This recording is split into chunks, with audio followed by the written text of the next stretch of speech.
सीवान में अब नया नाम गूंज रहा है, उसामा शहाब। लोग कह रहे हैं कि सीवान का नया सुल्तान आ गया है।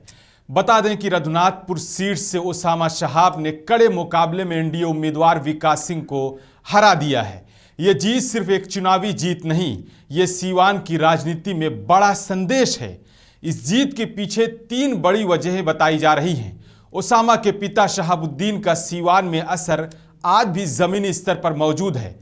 रघुनाथपुर में सिर्फ मुस्लिम ही नहीं, स्थानीय ठाकुर बिरादरी ने भी उसामा को वोट दिया है, जो इस जीत को और दिलचस्प बनाता है।